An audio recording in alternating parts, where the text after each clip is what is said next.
জয় যিশু।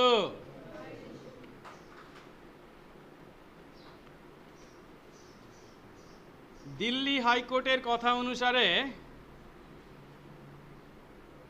কোভিড-19-এর এটা দ্বিতীয় ঢেউ না, এটা হচ্ছে সুনামি,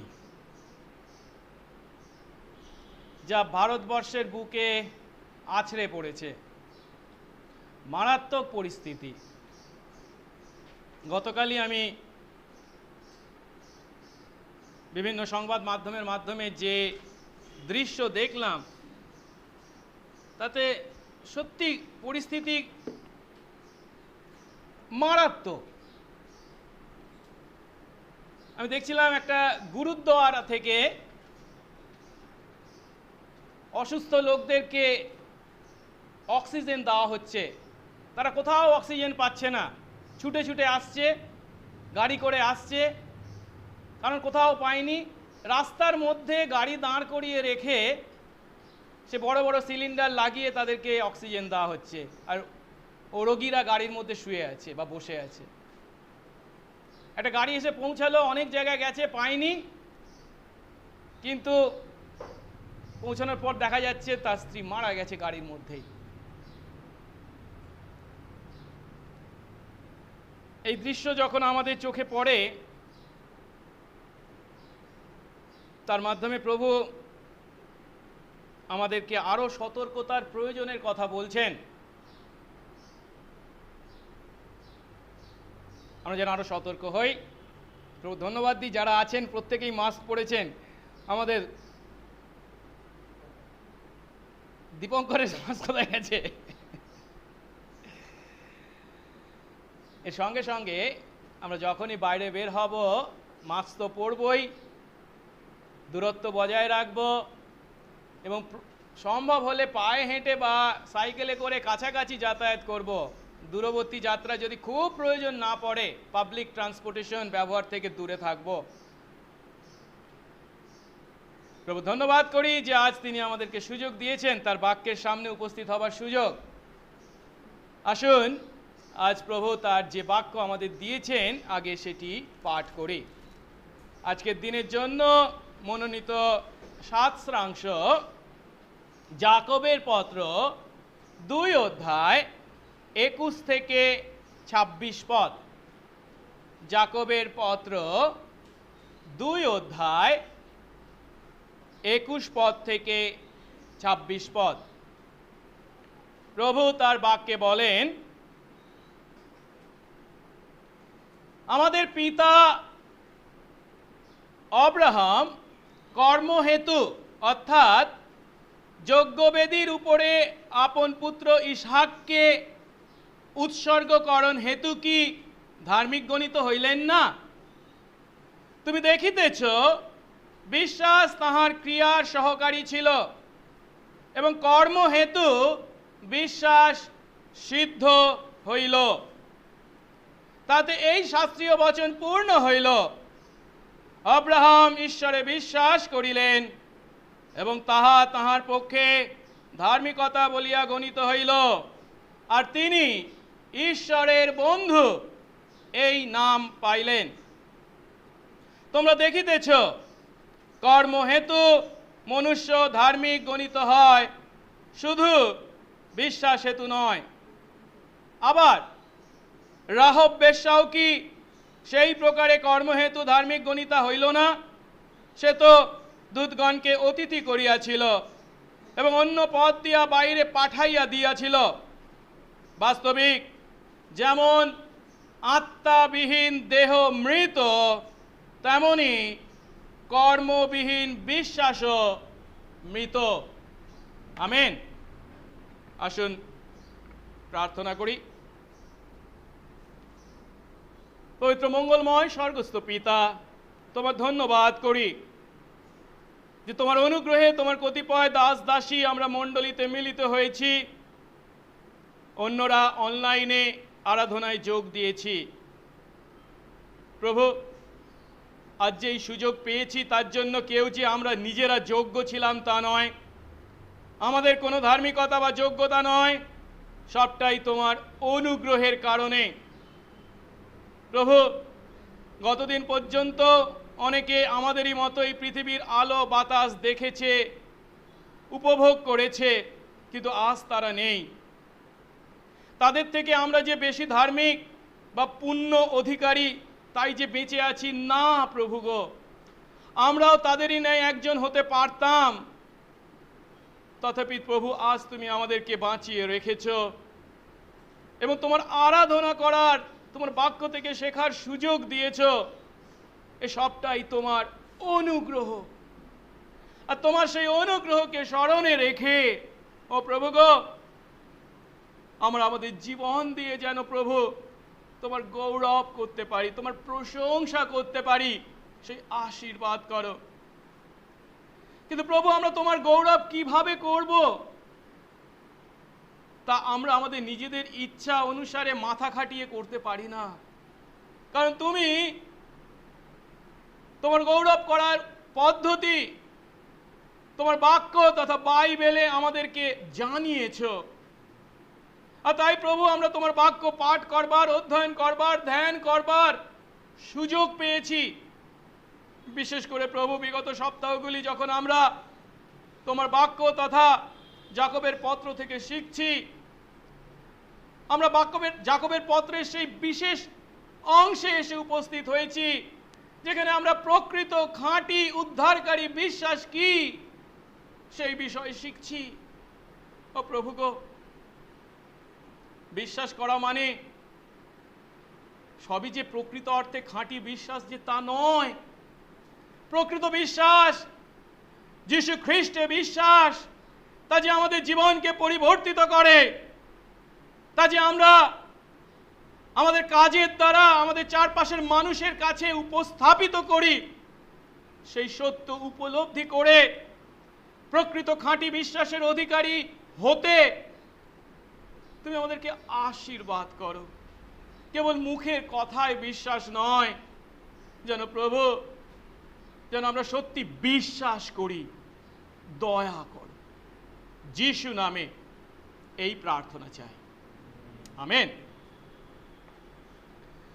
আমরা যাকবের পত্র থেকে শিখছি, আর আমরা এই পত্রের সব থেকে গুরুত্বপূর্ণ অংশে এসে উপস্থিত হয়েছি। আমি আপনাদের এর আগে বলেছি যে যাকব 2 অধ্যায় 14 থেকে 26 পদ হলো এই পত্রের বা এই চিঠির কেন্দ্রীয় বিষয়বস্তু। আর এখানে যাকব আমাদের কাছে উদ্ধারকারী বিশ্বাস, অর্থাৎ পাপ থেকে উদ্ধার করে, পাপ থেকে পরিত্রাণ করে যে বিশ্বাস, সেই বিশ্বাসের ব্যাখ্যা দিয়েছেন। আর সেই ব্যাখ্যা দিতে গিয়ে এই শাস্ত্রাংশে যাকব 2টি ধাপে তা করেছেন। প্রথম ধাপে তিনি দেখিয়েছেন উদ্ধারকারী বিশ্বাস কি নয়। উপরে উপরে দেখে মনে হয় সে বিশ্বাস করছে, কিন্তু সেই বিশ্বাস তার পরিত্রাণ করতে পারে না।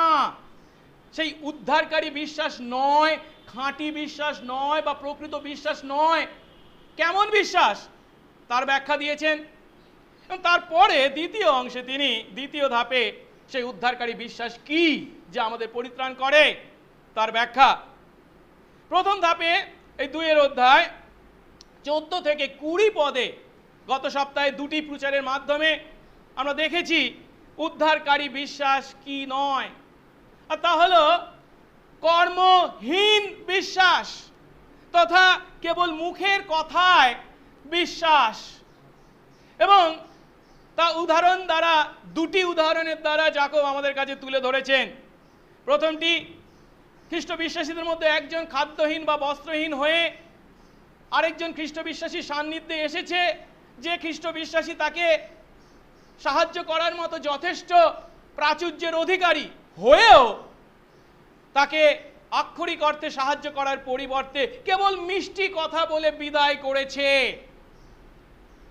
এমন খ্রিস্ট বিশ্বাসী যদিও নিজেকে খ্রিস্ট বিশ্বাসী বলে, কিন্তু যাকব দেখাচ্ছেন এমন কর্মবিহীন বিশ্বাস, তার বিশ্বাসে মৃত বিশ্বাস, কোনো কাজে লাগে না। একইভাবে দিয়াবলো এক ঈশ্বরে বিশ্বাসের কথা বলে, সে জানে, স্বীকার করে, কিন্তু তাই বলে কি সেই ঈশ্বরে আস্থা রাখে না। অর্থাৎ উদ্ধারকারী বিশ্বাস কি নয় তা বলতে গিয়ে যাকব স্পষ্ট করে দেখিয়েছেন আমাদের কাছে যে কেবল নিছক বিশ্বাসের স্বীকারোক্তি উদ্ধারকারী বিশ্বাস নয়। বিশ্বাসের কথা মুখে বলবো, কিন্তু আমাদের জীবনে বা আচরণে তার কোনো ছাপ পড়বে না, তা কখনোই উদ্ধারকারী বিশ্বাস নয়। দ্বিতীয় ধাপে যেটা আজ আমরা পাঠ করেছি 2 অধ্যায় 21 থেকে 26 পদ, সেখানে যাকব আমাদের কাছে সেই উদ্ধারকারী বিশ্বাস বা পাপ থেকে উদ্ধার করে যে বিশ্বাস কি তা তুলে ধরেছেন। আর তা তুলে ধরতে গিয়ে তিনি ব্যাখ্যা করছেন, দেখাচ্ছেন 2টি উদাহরণের মাধ্যমে, আব্রাহামের উদাহরণ এবং রাহবের উদাহরণ, যে উদ্ধারকারী বিশ্বাসে যদি আমরা বিশ্বাসী হয়ে থাকি তা আমাদের জীবন পরিবর্তন করবেই করবে। সহজ কথায়, খাঁটি বিশ্বাস যা আমাদের জীবনকে পরিবর্তিত করে, খাঁটি বিশ্বাস যা আমাদেরকে পাপ থেকে উদ্ধার করে, সেই বিশ্বাস মারাত্মক বিপদের ঝুঁকি থাকলেও সেই বিশ্বাস অনুসারে কাজ করে তথা সেই বিশ্বাস অনুসারে জীবন যাপন করে, ঈশ্বরের প্রতি বাধ্যতার জীবন। গত সপ্তাহে আমরা প্রথম ভাগকে দেখেছি খাঁটি বা উদ্ধারকারী বিশ্বাস কি নয়। হ্যাঁ, নিছক খ্রিস্টে বিশ্বাস করার কথা বলা, মুখে বলা, তার দ্বারা জীবনে কোনো পরিবর্তন লাভ না করা, কর্মবিহীন যে বিশ্বাস তা খাঁটি বিশ্বাস নয়। সেই বিশ্বাস আমাদেরকে পাপ থেকে উদ্ধার করে না, তা আমাদেরকে ঈশ্বরের সন্তান করে না, তা আমাদেরকে মৃত্যুর পর স্বর্গে যাওয়ার নিশ্চয়তা দেয় না। কিন্তু আজ আমরা দ্বিতীয় ভাগে উদ্ধারকারী বিশ্বাস কি তা শিখতে বা দেখতে চলেছি। আর যাকব 2 অধ্যায় 21 থেকে 26 পদে আব্রাহাম 2টি উদাহরণ দিয়েছেন। প্রথমটি আব্রাহামের আর দ্বিতীয়টি রাহব বেশ্যার। আর এই 2 উদাহরণের মাধ্যমে যাকব আমাদের কাছে তুলে ধরেছেন প্রকৃত উদ্ধারকারী খাঁটি বিশ্বাস কি। তাই আসুন আমরা এই যাকব 2 অধ্যায় 21 থেকে 26 পদকে ভিত্তি করে 2 ধাপে উদ্ধারকারী বা খাঁটি বিশ্বাস কি তা দেখি। প্রথম ধাপ আব্রাহামের উদাহরণ, 2 অধ্যায় 21 থেকে 24 পদে বর্ণনা করেছেন যাকব, এবং দ্বিতীয় উদাহরণ রাহবের উদাহরণ দ্বিতীয় ধাপে দেখব 25 থেকে 26 পদে। কিন্তু আজ আমি কেবল প্রথম উদাহরণ সম্পর্কেই আপনাদের কাছে বলবো। আগামী রবিবার আমি দ্বিতীয় উদাহরণ তথা রাহবের উদাহরণ থেকে খাঁটি বিশ্বাস সম্বন্ধে আলোচনা করব। হ্যাঁ, আসুন আমরা আব্রাহামের উদাহরণ থেকে খাঁটি বিশ্বাস বা উদ্ধারকারী বিশ্বাস কি তা উপলব্ধি করি। এর আগে আমরা যা শিখেছি সেটাকে একটু মাথায় রেখে বা একটু একটু যদি ঝালিয়ে নিই, ব্যাপারটা দাঁড়ায় এই না, উদ্ধারকারী বিশ্বাস কি নয় বলতে কি উপলব্ধি করেছি, আমরা যদি সত্য খ্রিস্ট বিশ্বাসী হই তাহলে তার অর্থ এই নয় যে আমরা যিশুকে বিশ্বাস করার কেবল সিদ্ধান্ত নেব, কিংবা যিশুকে বিশ্বাস করার কেবল প্রার্থনা করব। না, আমি যিশুকে বিশ্বাস করার জন্য প্রার্থনা করেছি, মুখে স্বীকার করেছি, ভালো কথা, কিন্তু তার দ্বারা কি আমার জীবনে কোনো পরিবর্তন এসেছে? নাকি এর আগে আমি যে জীবনযাপন করতাম এখনো আমি সেই একই জীবনযাপন করে চলেছি?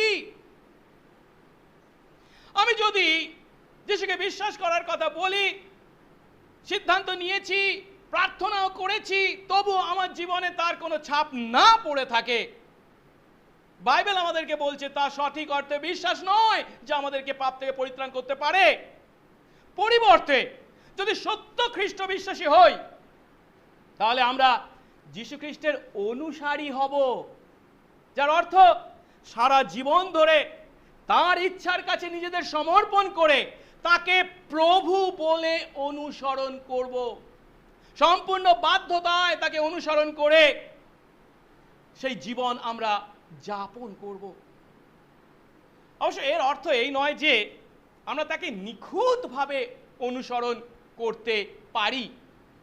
আর যেহেতু আমরা তাকে নিখুঁতভাবে অনুসরণ করছি, সেই সৎ কাজের ফলস্বরূপ আমরা ঈশ্বরের দৃষ্টিতে ধার্মিক গণিত হই। না না না না না, তা নয়। আমরা কখনোই আমাদের সৎ কাজের দ্বারা বা নিখুঁতভাবে যিশুকে অনুসরণ করার দ্বারা ঈশ্বরের দৃষ্টিতে ধার্মিক গণিত হই না। বাইবেল খুব পরিষ্কারভাবে আমাদের শিক্ষা দেয়, কেবল ঈশ্বরের অনুগ্রহের দ্বারা, কেবল যিশু খ্রিস্টে, কেবল বিশ্বাসের মাধ্যমেই আমরা আমাদের পাপ থেকে পরিত্রাণ পাই। ইফিসীয় 2:8-10 আরো বাইবেল আমাদেরকে কি শিক্ষা দেয় না, ঈশ্বরের বাক্যে বিশ্বাসের মাধ্যমে, অর্থাৎ ঈশ্বর তার বাক্যের মাধ্যমেই আমাদেরকে সেই বিশ্বাস যোগান। এখন যাকব কি বাইবেলের এই সামগ্রিক শিক্ষার বিপরীত কিছু শিক্ষা দিচ্ছেন বা দিয়েছেন? এর আগে আমরা কি দেখেছি? যাকব 1 সেখানে কিন্তু স্পষ্ট দেখেছি এই একই লাইনেই যাকব আমাদেরকে শিক্ষা দিয়েছেন। কেন?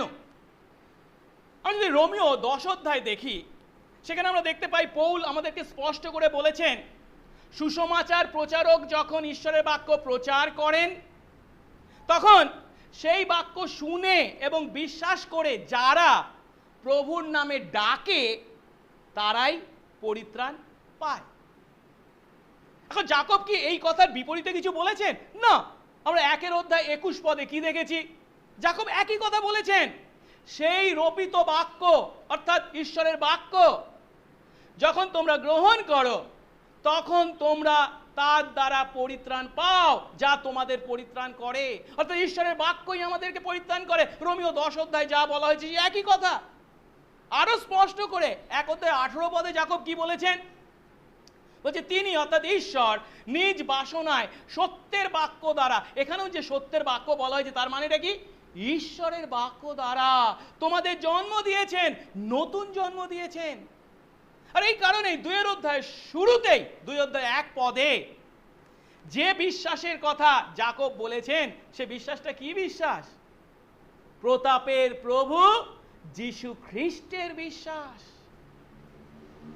অর্থাৎ যাকব বাইবেলের অন্যত্র আমাদের পরিত্রাণ সম্বন্ধে যে শিক্ষা দেওয়া হয়েছে তার বিপরীতে কিছুই বলেননি, কিন্তু এইখানে এই 2:14-26 এসে যাকব আমাদের বলছেন, যিশু খ্রিস্টে যে বিশ্বাসের কথা আমরা বলছি তা যদি শেষ পর্যন্ত আমাদের জীবনকে পরিবর্তিত না করে বা তার দ্বারা আমাদের জীবন যে পরিবর্তিত হয়েছে তার সাক্ষ্য বা প্রমাণ না থাকে, তাহলে আমাদের মুখের কথার সেই বিশ্বাস খাঁটি বিশ্বাস নাও হতে পারে।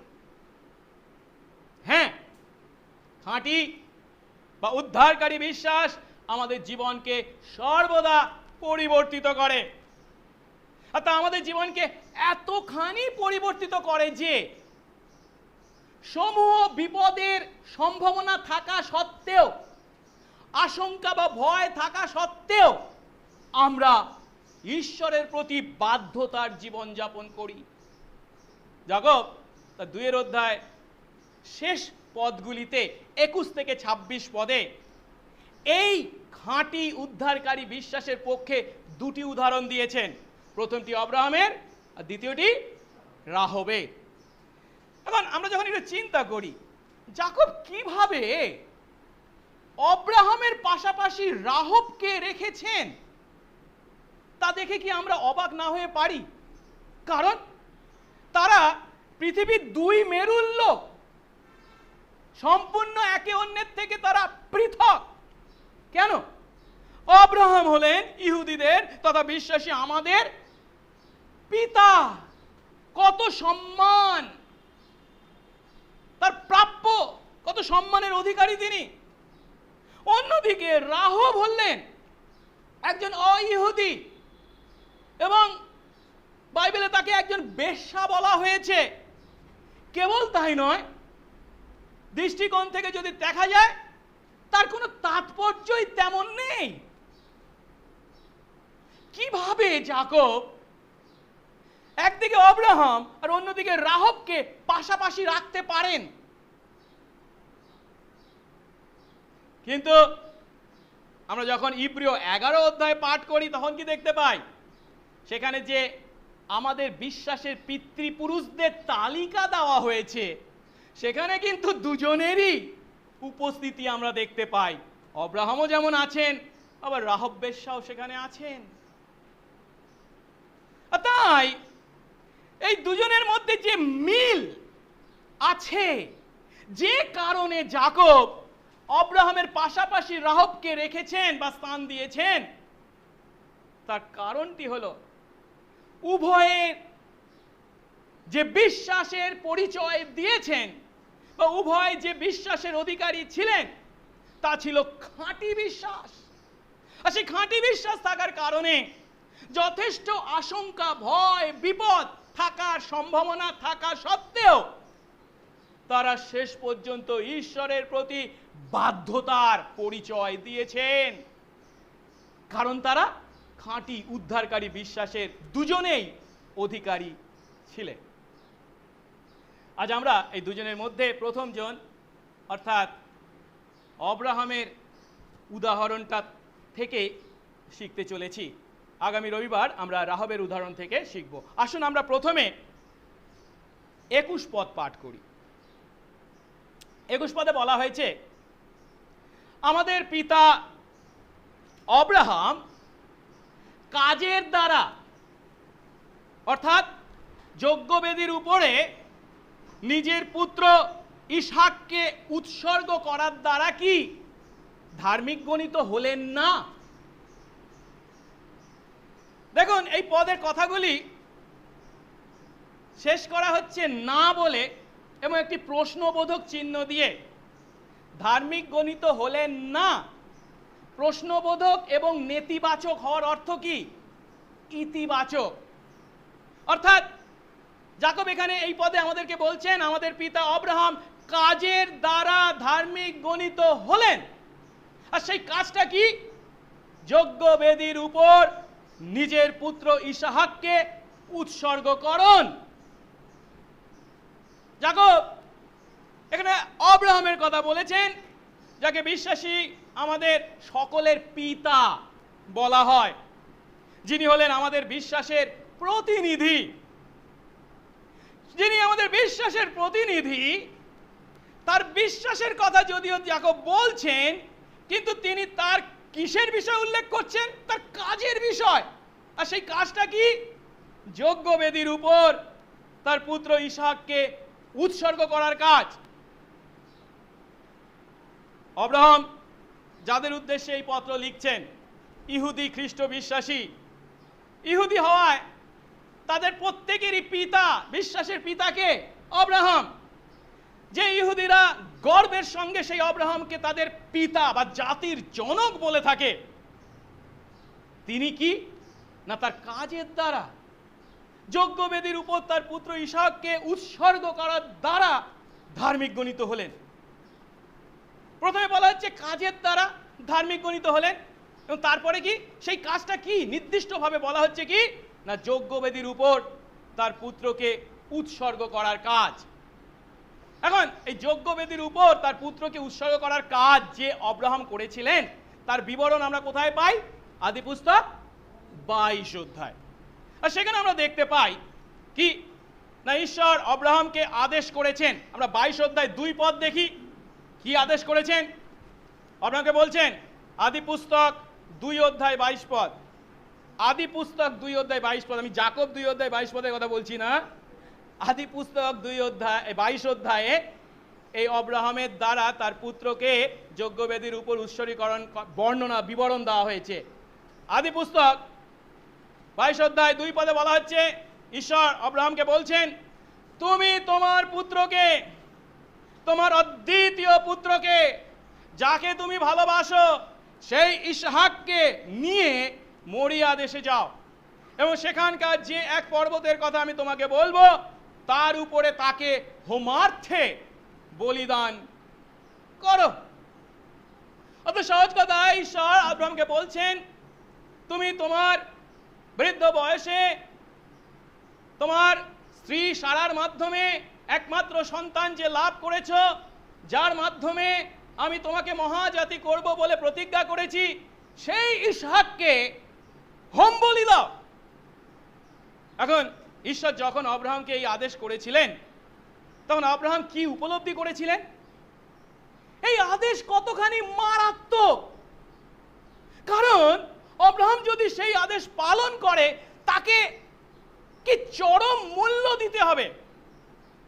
কেন না, এই আদেশ পালনের অর্থ হচ্ছে সমস্ত কিছু হারাবার আশঙ্কা বা বিপদ তার মধ্যে লুকিয়ে আছে। কারণ সারার গর্ভে যে একমাত্র সন্তানকে তিনি পেয়েছেন, যেই সেই সেই সেই ইসহাককে বলি দেওয়ার অর্থ হচ্ছে কি, ঈশ্বর আব্রাহামের প্রতি যে মহাজাতির প্রতিজ্ঞা করেছেন, তার মাধ্যমে আকাশের তারাদের ন্যায় বহু বংশ বহু জাতি তৈরি করবেন, সেই প্রতিজ্ঞার পরিসমাপ্তি, শেষ হয়ে ফেলা।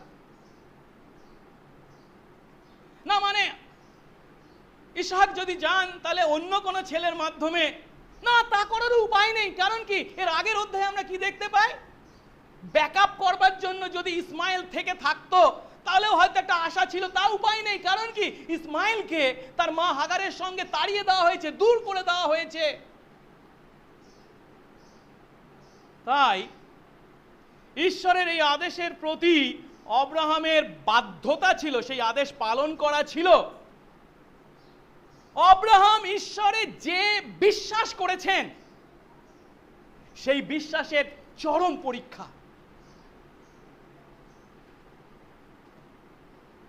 আর আদি পুস্তক 22 অধ্যায়ে আমরা পরবর্তী অংশে কি দেখতে পাই, আব্রাহাম এই পরীক্ষায়, এই চরম পরীক্ষায়, এই বিশ্বাসের চরম পরীক্ষায় উত্তীর্ণ হয়েছিলেন।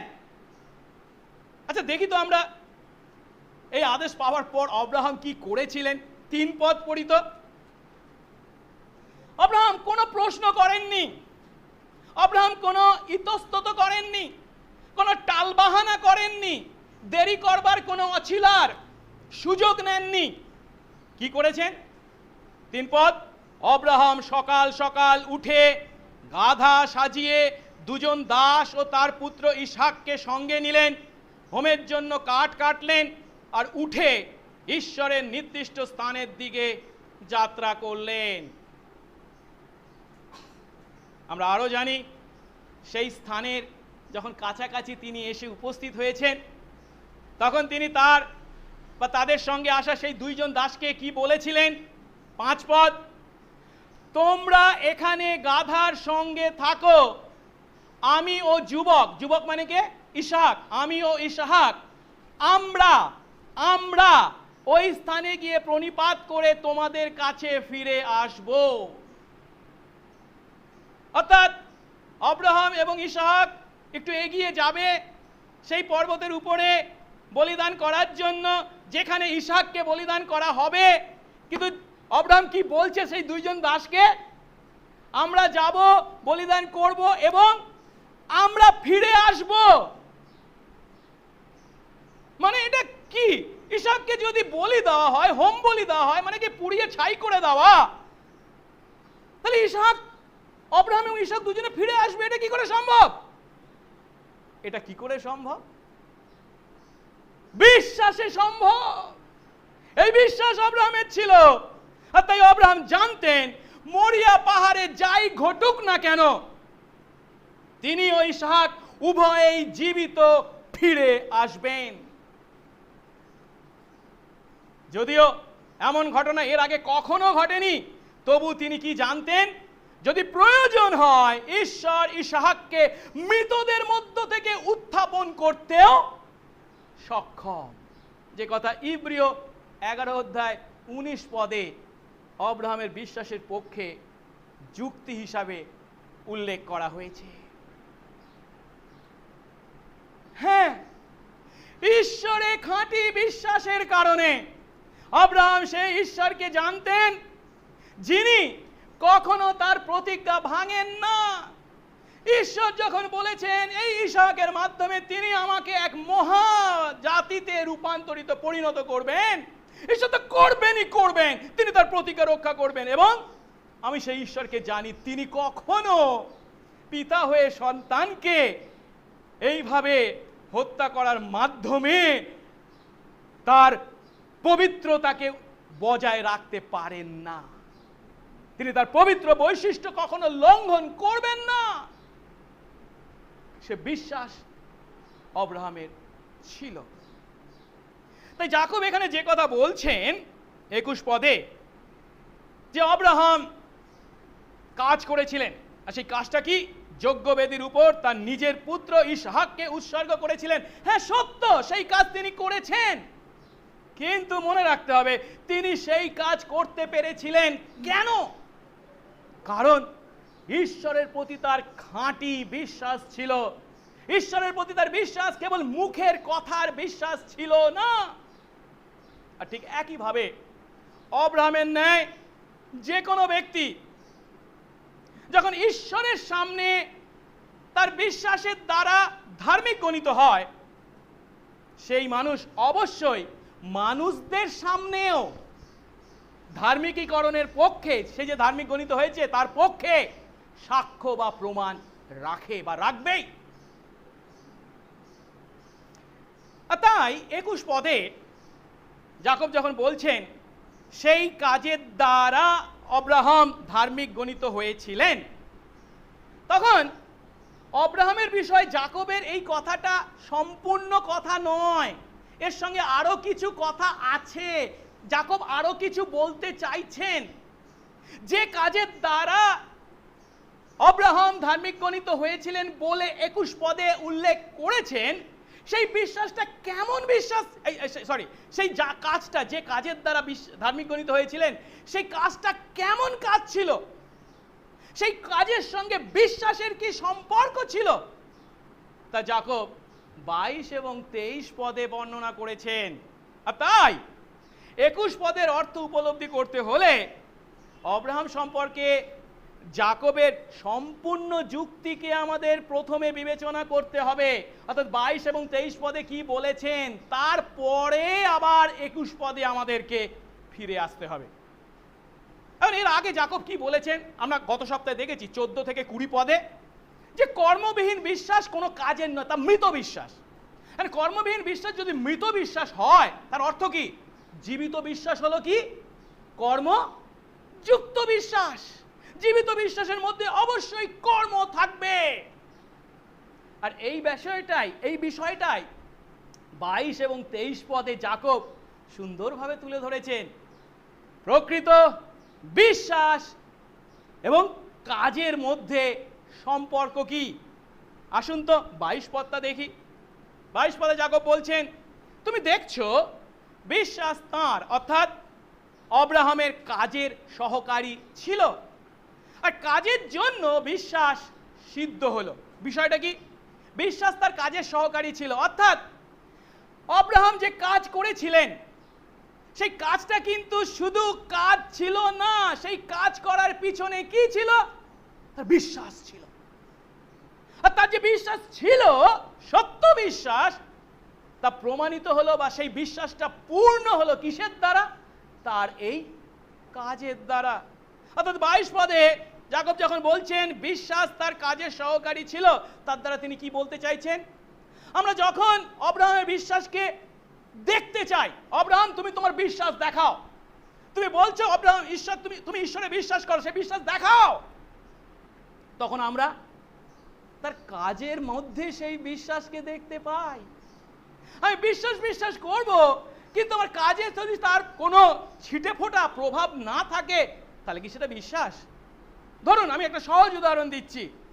আমি 1 মাসের জন্য একটু বাইরে যাচ্ছি, কিন্তু আমার ঘরটা একা পড়ে থাকবে কেন? সেই জন্য আমি ঘরের চাবিটা আমার বিশ্বস্ত একজন ভাইকে দিয়ে যাচ্ছি, আর তাকে বলছি কি আমি তোকে বিশ্বাস করি, আর তাই তোর হাতেই চাবিটা দিয়ে গেলাম, তুই আমার ঘরটা একটু নজর দিস। আমি কি বললাম? মুখে বললাম বিশ্বাস করি, কিন্তু কাজে কি করলাম? আমার যে সমস্ত টাকা পয়সা আছে বা আমার গয়নাগাটি রয়েছে সেগুলো একটা ঘরে রেখে দিলাম, ভালো করে তালা মেরে রেখে দিলাম, যেন সেই ঘরে সে কোনোদিন ঢুকতেই না পারে। কিন্তু আমি তাকে বলছি কি আমি তোকে বিশ্বাস করি। এ কি বিশ্বাস? না। এখন আমি মানুষের কথা বলছি না, যাই হোক, একই কথা এখানে আমরা যদি অব্রাহামকে জিজ্ঞাসা করি, অব্রাহাম তুমি বিশ্বাসের কথা বলছো, তুমি ঈশ্বরে বিশ্বাস করো, সেই বিশ্বাস দেখাও। তার উত্তর আমরা পাবো কোত্থেকে? হ্যাঁ, আমার কাজের মধ্যে দেখো। অন্যদিকে আমরা যখনই অব্রাহামের কাজকে গভীরভাবে চিন্তা করি বা ধ্যান করি, অব্রাহাম এই কাজটা কি করে করতে পারলো? নিজের ছেলেকে, একমাত্র ছেলেকে, যার দ্বারা কিনা আকাশের তারাদের ন্যায় বংশধরের অধিকারী সে হবে, সেই ছেলেকে কিভাবে সে বলি দিতে নিয়ে যেতে পেরেছিল? তখন একটাই উত্তর পাই, অব্রাহাম এই বিশ্বাস কোথা থেকে পেয়েছিল? এই কাজ কোথা থেকে এসেছিল? তার উত্তর কি? তার বিশ্বাস থেকে এসেছিল। তাই 22 পদে যাকব আরো বলেছেন, অব্রাহামের কাজের জন্য বা কাজের দ্বারা তার বিশ্বাস সিদ্ধ হলো।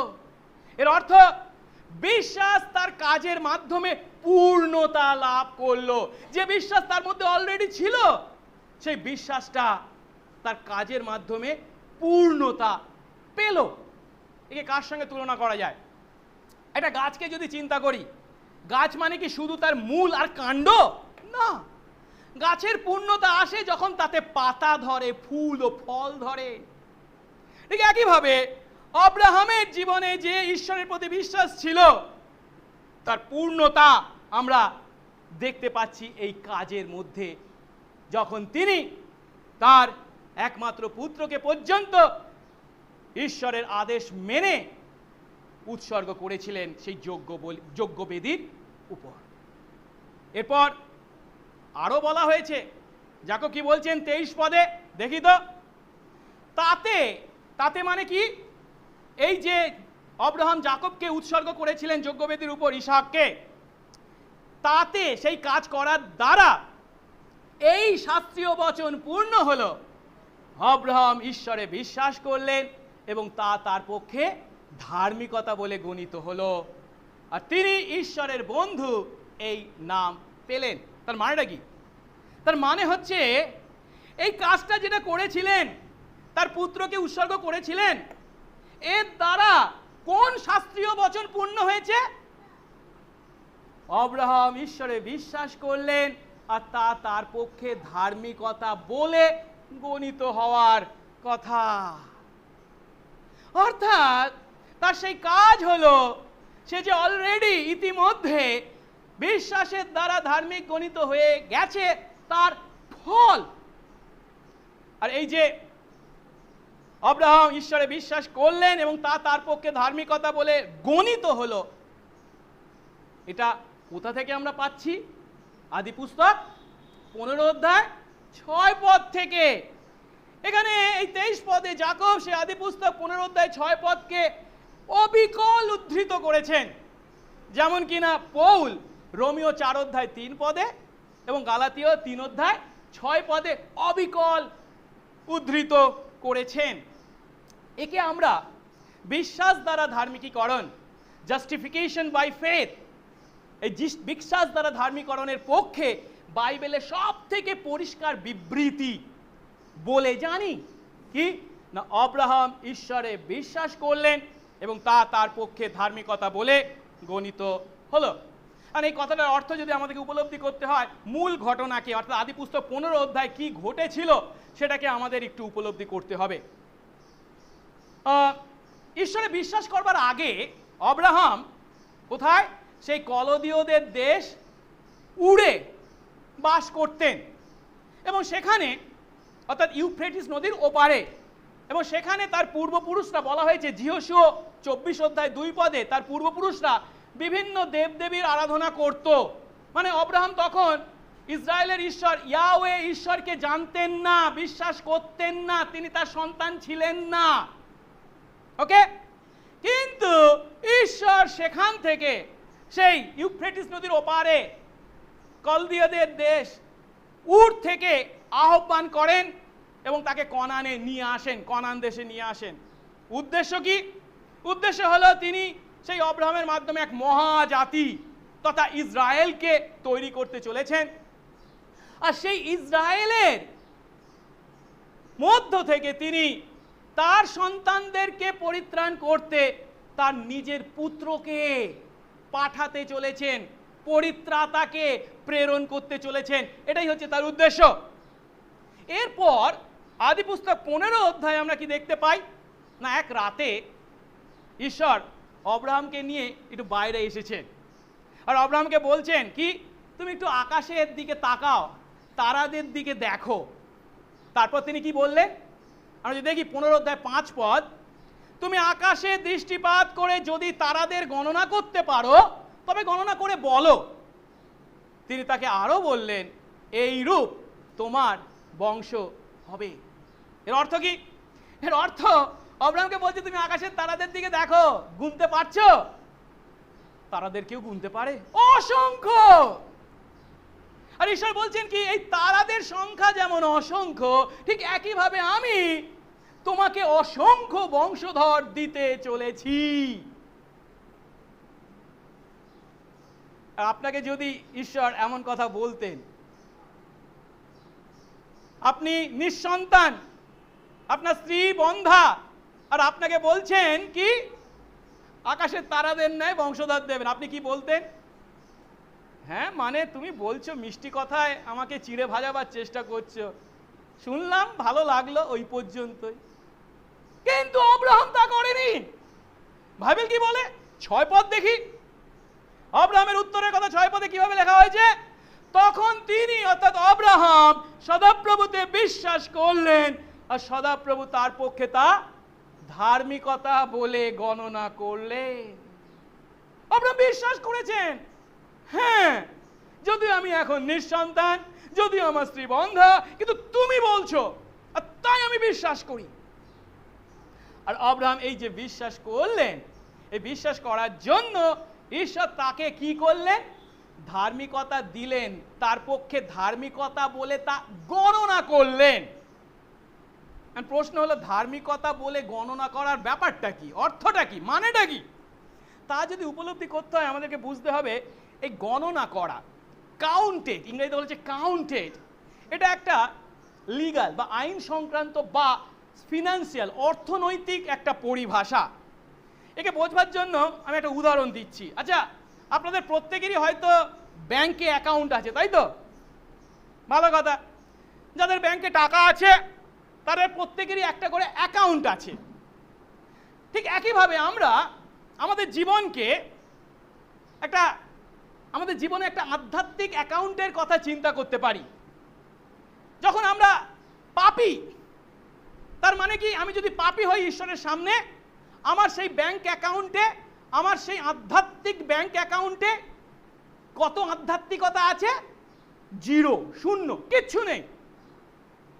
ঠিক একইভাবে আব্রাহামকে যখন ঈশ্বর আহ্বান করেছিলেন, পাপী হিসাবে তার আধ্যাত্মিক ব্যাংক অ্যাকাউন্টে কিছুই ছিল না, 0 ছিল। কিন্তু আদিপুস্তক 15 অধ্যায় 6 পদ অনুসারে আব্রাহাম যখন সেই ঈশ্বরের প্রতিজ্ঞায় বিশ্বাস স্থাপন করলেন বা আস্থা স্থাপন করলেন, তখন বলা হচ্ছে কি, সেই বিশ্বাসকে ঈশ্বর তার পক্ষে ধার্মিকতা বলে গণ্য করলেন, গণনা করলেন। তার মানে কি, তিনি তার আধ্যাত্মিক ব্যাংক অ্যাকাউন্টে কি জমা রাখলেন? ধার্মিকতা জমা রাখলেন। এখন এই যে ধার্মিকতা আব্রাহাম তার আধ্যাত্মিক ব্যাংক অ্যাকাউন্টে লাভ করলেন, তার জন্য আব্রাহাম কি কিছু করেছেন? কোনো কাজ করেছেন? না, তিনি কিছুই করেননি। ঈশ্বর তাকে তা উপহার হিসাবে দিয়েছেন। আর তাই রোমীয় 4 অধ্যায়ে আব্রাহামের এই ধার্মিক গণিত হওয়াকে পৌল বিশ্বাস দ্বারা ধার্মিক গণনা বলে বর্ণনা করেছেন। হ্যাঁ, আব্রাহাম কেবল ঈশ্বরে বিশ্বাস করেছিলেন এবং এই বিশ্বাসের মাধ্যমেই তিনি ধার্মিক গণিত হয়েছিলেন। এবং তা কখন ঘটেছিল? তা তার পুত্র ইসাকের জন্মের পূর্বে। কেবল তাই নয়, সেই ইসাককে মরিয়া পাহাড়ে যজ্ঞবেদীকে উৎসর্গ করবার অনেক বছর আগে তিনি ধার্মিক গণিত হয়েছিলেন। প্রায় 30 বছর আগে তিনি ধার্মিক গণিত হয়েছিলেন। 23 পদের শুরুতে যাকব আরো বলেছেন কি, তাতে এই শাস্ত্রীয় বচন পূর্ণ হলো, যার অর্থ অনেক বছর পূর্বে আব্রাহাম যে বিশ্বাস করেছিলেন, যে বিশ্বাস তাকে ধার্মিক গণিত করেছিল, তার কাজের দ্বারা, অর্থাৎ তার পুত্র ইসহাককে যজ্ঞবেদীর উপর উৎসর্গ করার দ্বারা সেই বিশ্বাসের পূর্ণ ও পরিষ্কার প্রকাশ ঘটেছিল। অর্থাৎ যে বিশ্বাস আব্রাহামকে ধার্মিক গণিত করেছিল, সেই বিশ্বাস উপযুক্ত সময়ে বাহ্যিক আকারে প্রকাশ পেয়েছিল। সেই বিশ্বাসে স্থির থেকে আব্রাহাম তার পুত্র ইসহাককে উৎসর্গ করতেও দ্বিধা করেননি। আর ঈশ্বরও আব্রাহামের এই খাঁটি বিশ্বাসকে স্বীকার করেছেন। আমরা জানি, যখন আব্রাহাম তার পুত্রকে সেই যজ্ঞবেদীর উপর উৎসর্গ করেছেন এবং তিনি তার খড়গ তুলেছেন তার ছেলের উপর আনবেন বলে, তখন আকাশ থেকে সদাপ্রভুর এক দূত আব্রাহামকে কি বলেছিল দেখি তো, আদি পুস্তক 22 অধ্যায় 12 পদ বলছেন, যুবকের প্রতি তোমার হাত তুলো না, ওর প্রতি কিছুই করো না, কারণ এখন আমি বুঝলাম তুমি ঈশ্বরকে ভয় করো, আমাকে নিজের অদ্বিতীয় পুত্র দিতেও অসম্মত হলে না।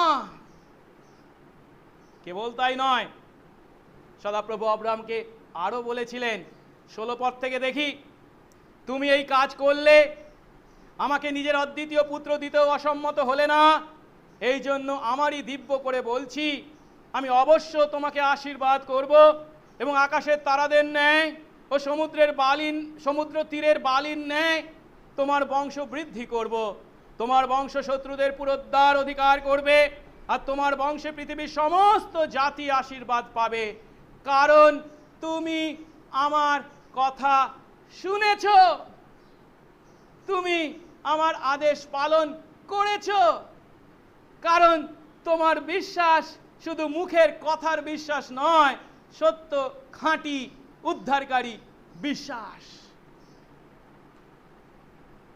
হ্যাঁ, আব্রাহামের এই কাজের পিছনে, যজ্ঞবেদীর উপর নিজ পুত্রকে উৎসর্গ করার কাজের পিছনে তার বিশ্বাস কাজ করেছে, যা তাকে ধার্মিক গণিত করেছিল প্রায় 30 বছর আগে।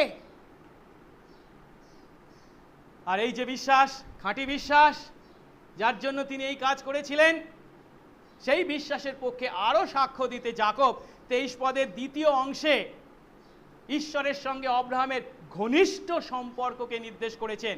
যাকব দেখছি এখন আমরা, যাকব 2 অধ্যায় 23 পদের শেষ অংশে কি বলছেন, তিনি আব্রাহামকে ঈশ্বরের বন্ধু এই নাম দিলেন। আমি যিশাইও 41 অধ্যায় 8 পদ দেখি, সদাপ্রভু বলছেন, হে আমার দাস ইসরায়েল, আমার মনোনীত যাকব, আমার বন্ধু কার? আব্রাহামের বংশ। ঈশ্বর আব্রাহামকে তার বন্ধু এই নাম দিয়েছিলেন। আর ইহুদি রব্বীদের কাছে আব্রাহামের এই নামটা সব থেকে বেশি প্রিয় ছিল।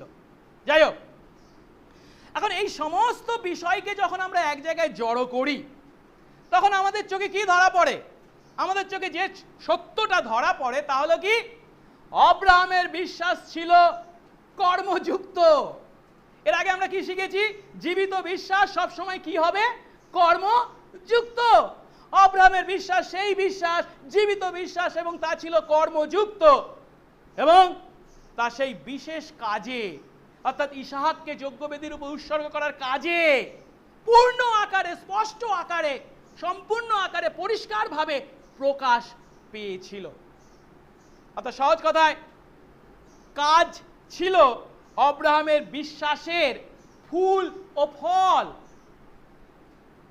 ইসহাককে উৎসর্গ করার কাজের মধ্যে শাস্ত্রের সেই কথা পূর্ণ হয়েছিল, যা শাস্ত্রের সেই সত্যতার যাচাই করা হয়েছিল কি না, আব্রাহাম ঈশ্বরে বিশ্বাস করলেন এবং তা তার পক্ষে ধার্মিকতা বলে গণিত হয়েছিল। অর্থাৎ আব্রাহাম বিশ্বাসের দ্বারা ধার্মিক গণিত হয়েছিলেন, যে তার পক্ষে প্রমাণ হচ্ছে তিনি তার পুত্রকে পর্যন্ত যজ্ঞবেদীর উপর উৎসর্গ করার ন্যায় কাজ করেছিলেন। এখন এই বিবৃতির আলোকে যখন আমরা 21 পদে ফিরে যাই, 21 পদে কি বলা হয়েছিল? আব্রাহাম তার কাজের দ্বারা ধার্মিক গণিত হয়েছিলেন। তখন আমরা কি উপলব্ধি করি? আব্রাহাম সেই বিশ্বাসে ধার্মিক গণিত হয়েছিলেন যে বিশ্বাস তার এই কাজের মাধ্যমে প্রকাশ পেয়েছিল। এখানে সেই কাজকে কোনো অর্থে ধার্মিক গণিত হওয়ার যোগ্যতা হিসাবে বর্ণনা করা হয়নি। ধার্মিক গণিত হওয়ার জন্য সেই কাজ যে তার যোগ্যতা, তাকে যোগ্য করেছিল তা নয়, কেবল খাঁটি বিশ্বাসের সত্য এবং অপরিহার্য চিহ্ন বা লক্ষণ হচ্ছে সেই কাজ। সেই কাজটা কি? সে যে সত্য খাঁটি বিশ্বাসের অধিকারী ছিল তার পক্ষে চিহ্ন বা তার পক্ষে লক্ষণ মাত্র। তাই 21 পদে যখন যাকব বলছেন আব্রাহাম তার কাজের দ্বারা ধার্মিক গণিত হয়েছিলেন, তখন আসলে তার মাধ্যমে বলছে সেই কাজ, যে কাজ ছিল তার বিশ্বাসের পক্ষে চিহ্ন, যে বিশ্বাসের দ্বারা প্রকৃত অর্থে তিনি ধার্মিক গণিত হয়েছিলেন। তাই শাস্ত্রীয় বচন 23 পদ অনুসারে পূর্ণ হয়েছে যে আব্রাহাম ঈশ্বরে বিশ্বাস করলেন এবং তার দ্বারা ধার্মিক গণিত হলেন। আর এই 21 থেকে 23 পদে আব্রাহামের যে উদাহরণ দেওয়া হয়েছে তাকে ভিত্তি করে যাকব 24 পদে শেষ কথায় উপনীত হয়েছেন। সেই শেষ কথা কি? 24 পদ পড়ি। তোমরা দেখছো কাজের দ্বারা মানুষ ধার্মিক গণিত হয়, কেবল বিশ্বাস দ্বারা নয়। আর এই কথাটা যখন আমরা পড়ি, উপরে উপরে পড়ি, তখন যেন আমাদের মাথায় আকাশ ভেঙে পড়ে। হ্যাঁ, যাকব কি বলছেন? বিশ্বাস দ্বারা ধার্মিক গণিত হওয়া যায় না, কাজের দ্বারা ধার্মিক গণিত হতে হয়। তোমরা দেখছো কাজের দ্বারা কোনো মানুষ ধার্মিক গণিত হয়, কেবল বিশ্বাস দ্বারা নয়। এখন এর দ্বারা যাকব যে কথা বলতে চেয়েছেন তা হলো ঈশ্বরের সঙ্গে আমাদের সম্পর্ক বা ঈশ্বরের সঙ্গে আমাদের যে অনন্তকালীন ঈশ্বরের প্রতি প্রত্যাশা আছে, তা কেবল বিশ্বাসের কথা বললে হবে না, বিশ্বাসের কথা বলে আত্মতুষ্টি ভোগ করলে হবে না। তার পরিবর্তে প্রয়োজন হচ্ছে যে বিশ্বাসের কথা আমরা বলছি সেই বিশ্বাস কি কার্যকারী, সেই বিশ্বাস কি সক্রিয়, সেই বিশ্বাস কি ফল ধারণকারী তা দেখা। কারণ সক্রিয় ও ফল ধারণকারী বিশ্বাসই হলো প্রকৃত উদ্ধারকারী বিশ্বাস। কিন্তু উপরে উপরে যদি আমরা এই পদকে পাঠ করি, 24 পদকে, তাহলে আমরা অনেক সময় ভ্রান্ত শিক্ষকদের ভ্রান্ত শিক্ষায় পা দিই, যারা আমাদেরকে বলে আমরা কেবল বিশ্বাসে ধার্মিক গণিত হই না, বিশ্বাসের সঙ্গে সঙ্গে আমাদের সৎকর্ম থাকতে হবে। অর্থাৎ পরিত্রাণ পেতে গেলে আমাদের বিশ্বাস প্লাস সৎ কাজ থাকতে হবে বলে যাকব আমাদেরকে এখানে শিক্ষা দিচ্ছেন। না, তা কখনোই নয়। আমরা যদি এই পত্রের এই অংশকে যাকবের যুক্তির ধারাকে অনুসরণ করে উপলব্ধি করি, তাহলে কখনো আমরা এই ভুল শিক্ষায় পর্যবসিত হব না, এই ভুল শিক্ষার পা দেব না। তা থেকে আমরা নিজেদেরকে রক্ষা করতে পারি। কারণ যাকবের শিক্ষা আর পৌলের শিক্ষা একই, তাদের মধ্যে নিখুঁত সাদৃশ্য বর্তমান। কিভাবে আমি একটু আপনাদের কাছে পরিষ্কার করে বলছি। একে বলা হয়, এই বিশ্বাস দ্বারা ধার্মিকীকরণকে, জাস্টিফিকেশন বাই ফেথকে মণ্ডলী সংস্কারের এক মহান মতবাদ। এবং এই মহান মতবাদ সম্বন্ধে কখনো কেউ কোনো সন্দেহ বা প্রশ্ন করেছেন বলে আমরা পাই না। এমনকি যাকব যাদের উদ্দেশ্যে এই চিঠি লিখছেন সেই পাঠকরা বা আদি যুগের বিশ্বাসীরা এই সত্য ভালো করেই জানত এবং স্বীকার করত এবং সম্পূর্ণরূপে তা গ্রহণও করেছিল কি, আমরা কাজের দ্বারা ধার্মিক গণিত হই না ঈশ্বরের দৃষ্টিতে, আমরা কিসের দ্বারা? বিশ্বাসের দ্বারা ধার্মিক গণিত হই। তাদের মনে কখনো এমন চিন্তার উদয় পর্যন্ত হয়নি যে প্রেরিত শিষ্য, কোন প্রেরিত শিষ্য, যাকবের মতো প্রেরিত শিষ্য একে ঈশ্বরের সত্য বলে ভাবতে বিন্দুমাত্র তার মনে সন্দেহ ছিল। কেন? কারণ পবিত্র আত্মার দ্বারা অনুপ্রাণিত প্রভুর যে সমস্ত দাস সুসমাচার লিপিবদ্ধ করেছেন তাদের মধ্যে কোনো পার্থক্য ছিল না। তারা সকলেই সুসমাচারের সংক্ষিপ্ত সার, যা যোহন 3:16 আমাদের কাছে তুলে ধরা হয়েছে, তা বিশ্বাস করত। কি বলা হয়েছে? ঈশ্বর জগৎকে এমন প্রেম করলেন যে আপনার একজাত পুত্রকে দান করলেন, যেন যে কেউ তাতে বিশ্বাস করে সে অনন্ত জীবন পায়। অনন্ত জীবন পায়, পরিত্রাণ পায়, স্বর্গে যায়, একই কথা। আর কি করলে অনন্ত জীবন পায়? কাজ করলে, সৎ কাজ করলে, অব্রাহামের মতো কাজ করলে, তাই কি বলেছে? না, কি করলে? বিশ্বাস করলে। তারা এক মুহূর্তের জন্য কেবল বিশ্বাস দ্বারা ধার্মিকীকরণের এই মতবাদকে সন্দেহ করেননি। বিশ্বাস দ্বারা ধার্মিকীকরণের সত্য যে মণ্ডলীর অতি প্রাথমিক যুগ থেকে বিশ্বাসীদের দ্বারা গৃহীত হয়েছিল তার প্রমাণ আমরা গালাতীয় পত্রে দেখতে পাই। আমরা গালাতীয় পত্রে 2 অধ্যায় একটু দেখি তো, 2 অধ্যায় 15 এবং 16 পদ, যেখানে এক ইহুদি আরেক ইহুদিকে বলছেন, পৌল কাকে বলছেন? পিতরকে বলছেন। কি বলছেন?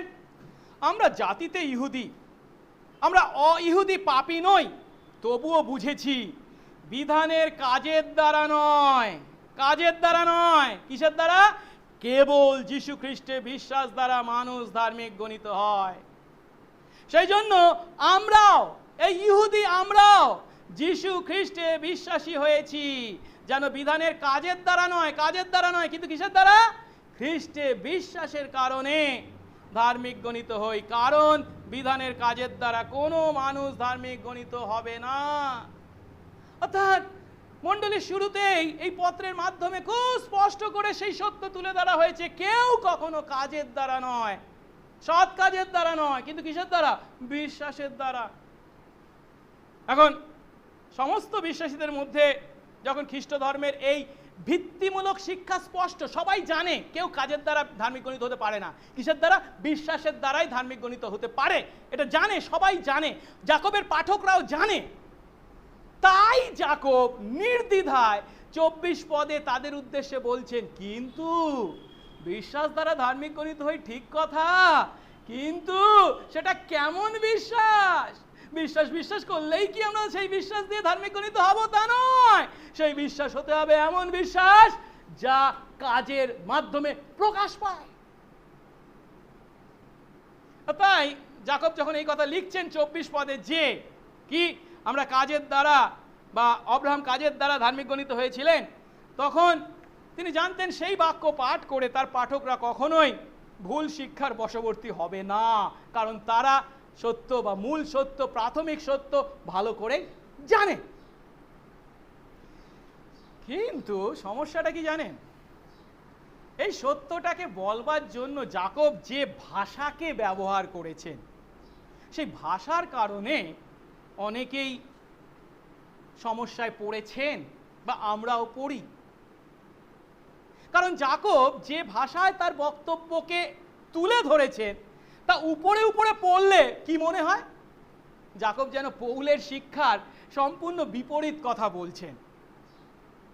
শুধু আমরা এই পদ পাঠ করে যে ভড়কে যাই তা নয়, জানেন, মার্টিন লুথারের মতো মণ্ডলীর সংস্কারক তিনিও এই শাস্ত্রাংশ পাঠ করার পর সমস্যায় পড়েছিলেন, যার জন্য তিনি এমন কথা পর্যন্ত বলেছিলেন, ও যাকবের পত্র খড়ের সঙ্গে তুলনা করা যায়, ওকে বাইবেল থেকে বাদ দিলেও চলে, এমন কথা পর্যন্ত বলেছে। লুথারের ন্যায় অনেকেই এই পত্র পাঠ করতে গিয়ে যে ভুল করেছেন সেটা কি জানেন? আসলে যাকব এখানে কি বলতে চাইছেন তা তারা ধরতে পারেননি। আসলে তারা কি করেছেন? পৌলের দৃষ্টিকোণ থেকে যাকবকে উপলব্ধি করতে চেষ্টা করেছেন, আর তাই তাদের মনে হয়েছে পৌল এক কথা বলছেন আর যাকব তার বিপরীত কথা বলছেন। কিন্তু না, উপরে উপরে দেখলে হবে না। উপরে উপরে দেখলে যাকব 2 অধ্যায় 21 থেকে 24 পদে যে কথা বলা হয়েছে তাকে আমরা নতুন নিয়মের অন্যত্র পৌলের পত্রের কথার সম্পূর্ণ বিপরীত মনে করতেই পারি। আমি কয়েকটা উদাহরণ দিচ্ছি। ধরুন আমরা যদি রোমিও 3 অধ্যায় 28 পদ দেখি তো, রোমিও 3:28। তাহলে পৌল বলেছেন কি, কারণ আমাদের মীমাংসা এই যে কি, বিধানের কাজ বাদ দিয়ে কি দ্বারা, বিশ্বাস দ্বারাই মানুষ ধার্মিক গণিত হয়। কি দ্বারা? বিশ্বাস দ্বারা ধার্মিক গণিত হয়, তাই তো?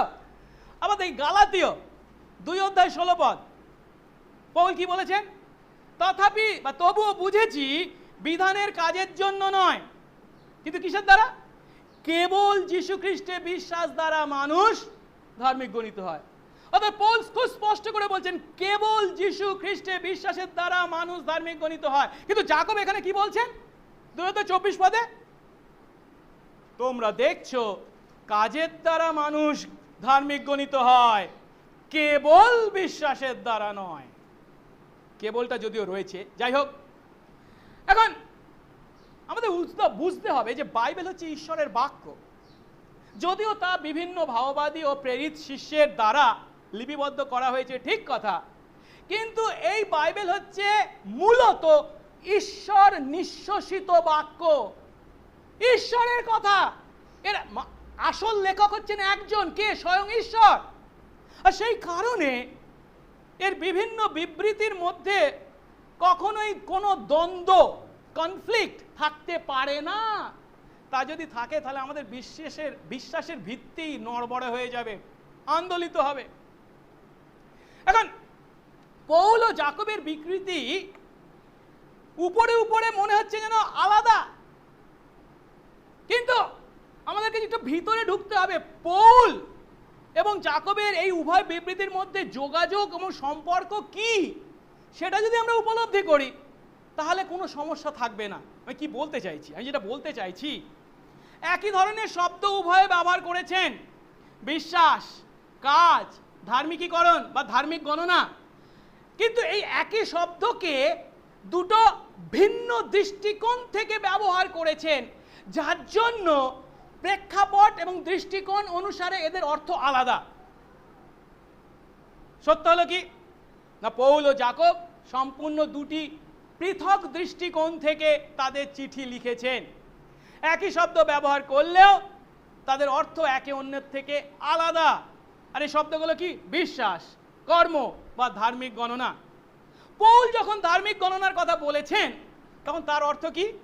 ধার্মিক গণনার ঘোষণা। এটা ব্যাপারটা বুঝি একটু। পৌল বলছে কি, কেবল যীশু খ্রিস্টে বিশ্বাসের দ্বারা আমরা ধার্মিক গণিত হই। তখন তার অর্থ হচ্ছে আমরা যখন বা যে মুহূর্তে যীশু খ্রিস্টে আস্থা স্থাপন করি তখন ঈশ্বরের দৃষ্টিতে আমরা ধার্মিক গণিত হই। ঈশ্বর ঘোষণা করেন তুমি যীশু খ্রিস্টের ধার্মিকতার দ্বারা ধার্মিক প্রতিপন্ন হলে, এটা ধার্মিক গণতার ঘোষণা। কিন্তু অন্যদিকে যাকব যখন ধার্মিক গণনার কথা বলছেন এখানে, তখন তার অর্থ কি? এই ধার্মিক গণনার পক্ষে বাহ্যিক সাক্ষ্য। অর্থাৎ আমরা যখন ঈশ্বরের দ্বারা বিশ্বাসের মাধ্যমে ধার্মিক গণিত হই বা সেই ধার্মিকতা লাভ করি, তখন সেই ধার্মিকতা কেবল আমাদের ভিতরেই থাকে না, লুকিয়ে থাকে না, তা মানুষের দৃষ্টিতে, মানুষের সামনেও ধরা পড়ে, প্রকাশিত হয়। তার কথা বলেছেন। আর তাই রোমিও ও গালাতীয় পত্রে যখন বলা হচ্ছে মানুষ বিশ্বাস দ্বারা ধার্মিক গণিত হয়, তখন পৌল এই চিঠি কাদের উদ্দেশ্যে লিখছেন? মূলত যারা বিধানে চুলচেরা অনুশীলন করার কথা বলে বা যারা আত্মধার্মিকতার বড়াই করে, তাদের মতবাদে যে ভুল ছিল সেই ভুলটা দেখিয়ে দিতে চাইছেন। তারা ভাবতো কি, আমরা আমাদের কাজের দ্বারা, আমাদের সৎ কাজের দ্বারাই আমরা ঈশ্বরের দৃষ্টিতে ধার্মিক গণিত হতে পারি, স্বর্গে যেতে পারি বা পরিত্রাণ লাভ করতে পারি। এমন মিথ্যায় যারা বিশ্বাস করে, পৌল তাদের উদ্দেশ্যে যে সত্য তুলে ধরেছেন কি, না না না না না না, আমরা কেউ কখনো আমাদের কোনো সৎ কাজের দ্বারা বা বিধান পালনের দ্বারা পাপ থেকে পরিত্রাণ পাই না, পেতে পারে না। কেবল বিশ্বাসের মাধ্যমে ঈশ্বরের অনুগ্রহের দ্বারাই আমরা পরিত্রাণ লাভ করি। কিন্তু অন্যদিকে যাকব কাদের বলছেন? যাকব তাদের উদ্দেশ্যে লিখছেন, কারা? যারা নামধারী খ্রিস্ট বিশ্বাসী। নামধারী খ্রিস্ট বিশ্বাসী মানে কি? মুখে বলে আমরা যিশুকে বিশ্বাস করি, আমরা যিশুকে বিশ্বাস করি, আমরা পরিত্রাণ পেয়ে গেছি, কিন্তু তাদের জীবনে কোনো সৎ কাজ নেই, সৎ জীবনযাপন তারা করে না, পবিত্র জীবনযাপনের বিন্দু মাত্র চেষ্টা তাদের মাধ্যমে নেই। অর্থাৎ ব্যবহারিক অর্থে জীবনযাপনে তারা পবিত্রতাকে সম্পূর্ণ দূরে সরিয়ে রেখেছে। তারা কেবল কি আমি সুসমাচার জানি, সুসমাচার উপলব্ধি করি, আর তার মানেই আমি পরিত্রাণ পেয়ে গেছি। যারা বলে তাদের উদ্দেশ্যে যাকব বলছেন কি, তোমাদের সেই বিশ্বাস তোমাদের ধার্মিক গণিত করতে পারে না। বিশ্বাসের দ্বারা, কেবল বিশ্বাসের দ্বারা ধার্মিক গণিত হওয়া যায় না। যে বিশ্বাসে তুমি বিশ্বাস করছো বলছো, সেই বিশ্বাস অনুসারে, যে বিশ্বাসে কোনো কাজ নেই, জীবন নেই। বাইবেল এই বিষয়ে খুব পরিষ্কার শিক্ষা দেয় যে একজন পাপী কখনো তার ব্যক্তিগত চরিত্রের কোনো বিষয়কে ভিত্তি করে পাপ থেকে মুক্তি পেতে পারে না। না, আমি অনেক সৎ জীবনযাপন করেছি, অনেক দান ধ্যান করেছি, অনেক মানুষের সেবা করেছি, তাই আমি পরিত্রাণ অর্জন করেছি। না, কোনো মানুষ তা পারে না। ঈশ্বরের সামনে কোনো মানুষ তার নিজের ব্যক্তিগত কোনো বিষয়কে ভিত্তি করে পাপ থেকে পরিত্রাণ পেতে পারে না। কেবল ঈশ্বরের অনুগ্রহের দ্বারা, কেবল যীশু খ্রিস্টে, কেবল বিশ্বাসের মাধ্যমেই পরিত্রাণ পায়। আর যখন সে পরিত্রাণ পায়, তখন তার জীবন হয় ঈশ্বরের সেবায় উৎসর্গীকৃত, ঈশ্বরের প্রতি ও মানুষদের প্রতি ভালোবাসায় উৎসর্গীকৃত জীবন। পৌল এবং যাকব দুজনেই এই একই পূর্ণ মতবাদ শিক্ষা দিয়েছেন, কিন্তু বিষয়টা হলো তারা যাদেরকে সব থেকে কাছে দেখেছেন, কাছ থেকে দেখেছেন, তাদের মধ্যে যে ভুল শিক্ষা বা ভুল মতবাদ ছিল, বা যে ভুল শিক্ষা বা ভুল মতবাদের কবলে তারা পড়েছিল, তারা তা থেকে তাদেরকে মুক্ত করতে চেষ্টা করেছেন। তাই পৌল যখন দেখছেন কিছু আছে এরা বিধানের চুলচেরা বিচারের মাধ্যমে, তাদের আত্মধার্মিকতার মাধ্যমে পরিত্রাণ লাভ করার কথা ভাবছে, তাই তাদেরকে বলছে তোরা যতই চেষ্টা করিস কোসমিন কালেও পারবি না, কারণ সৎ কাজের দ্বারা কেউ পরিত্রাণ পায় না। কিন্তু অন্যদিকে যাকব তাদের উদ্দেশ্যে বলছেন, যারা জানে এই সত্য যে যিশুকে বিশ্বাস করে পরিত্রাণ পাওয়া যায়, কিন্তু এই সত্যটাই শুধু তারা জানে, কিন্তু তাদের জীবন নেই। তাই তাদের মধ্যে প্রশ্ন আছে, আমি কি সত্যি পরিত্রাণ পেয়েছি? আর তাই তারা যখন প্রশ্ন করছে সমস্ত বিশ্বাসী কি উদ্ধারকারী খাঁটি বিশ্বাস, যদি তা না হয় উদ্ধারকারী খাঁটি বিশ্বাস কি, আমরা তা কিভাবে জানবো? যাকব তাদের উদ্দেশ্যে বলছেন, কর্মবিহীন বিশ্বাস হচ্ছে মৃত বিশ্বাস। কর্মবিহীন বিশ্বাস কোনো কাজের নয়, তা মানুষকে ধার্মিক গণিত করতে পারে না। অর্থাৎ অবিশ্বাসী বা ইহুদিদের উদ্দেশ্যে পৌল বলছেন, তোমরা কেবল যিশুতে বিশ্বাসের দ্বারা ধার্মিক গণিত হতে পারো। বিশ্বাসহীন তোমাদের শ্রেষ্ঠ কাজ, মহৎ মহৎ কাজ, মানুষের দৃষ্টিতে ভালো ভালো কাজ কোনো কাজে লাগবে না, তা মৃত বিশ্বাস, কোনো মূল্য নেই। অন্যদিকে নামধারী খ্রিস্ট বিশ্বাসীদের উদ্দেশ্যে যাকব বলছেন, যারা কেবল বিশ্বাসের কথা মুখে বলে কি না, যদি তোমাদের বিশ্বাসের কাজ না থাকে তাহলে তোমরা ধার্মিক গণিত প্রতিপন্ন হওনি, ধার্মিক প্রতিপন্ন হওনি। যে বিশ্বাস কেবল একা, যা কর্মবিহীন, তা মৃত বিশ্বাস। বিষয়টাকে আমরা এইভাবে উপলব্ধি করতে পারি সহজ করে। এখানে ধরুন আমার এই ডান হাত, বাঁ হাতটা হচ্ছে পৌল আর ডান হাতটা হচ্ছে যাকব। যাকব আর পৌল আর যাকব যে মুখোমুখি একটি বিষয় নিয়ে লড়াই করছেন, কিসের দ্বারা পরিত্রাণ পাওয়া যায় তা নয়, তার পরিবর্তে পৌল এবং যাকব একে অন্যের সঙ্গে পিঠে পিঠ লাগিয়ে এর প্রতিপক্ষদেরকে উত্তর দিচ্ছে। পৌল তার প্রতিপক্ষদের উত্তর দিচ্ছে, যাকব তার প্রতিপক্ষদের উত্তর দিচ্ছে। কি ব্যাপারটা কি? পৌল কাদের মোকাবিলা করছেন? মূলত যারা বিধান পালনের দ্বারা, সৎ কাজের দ্বারা ধার্মিকতা অর্জন করা যায়, তাদের মোকাবিলা করছেন। পৌল তাদেরকে কি বলছেন? ঈশ্বরের দৃষ্টিতে ধার্মিক গণিত হতে তোমরা যে চেষ্টা করো, বিশ্বাস ছাড়া তোমাদের কোনো কাজের দ্বারা তোমরা তা পাবে না। অন্যদিকে যাকব কাদেরকে বলছেন? তাদেরকে বলছেন যারা নিজেদেরকে খ্রিস্ট বিশ্বাসী বলে পরিচয় দেয়, যীশু খ্রিস্টে বিশ্বাস করেছে কিন্তু আসলে কি প্রকৃত বিশ্বাস তা নয়, তাই তাদের জীবনে পরিবর্তন আসেনি, তাদের জীবনে কোনো তার ছাপ নেই। তাদেরকে বলছে কি, তোমাদের ওই বিশ্বাস কোনো কাজে লাগবে না। যদি সেই বিশ্বাসে কোনো কাজ না থাকে, যদি প্রকৃত বিশ্বাস হয় তা কাজের মাধ্যমে প্রকাশ পাবে। মুখোমুখি লড়াই করা নয়, পিঠে পিঠ লাগিয়ে একই সত্যকে তারা ডিফেন্ড করছে। দুই দিক থেকে দুই প্রতিপক্ষকে তারা দূরে সরাচ্ছে।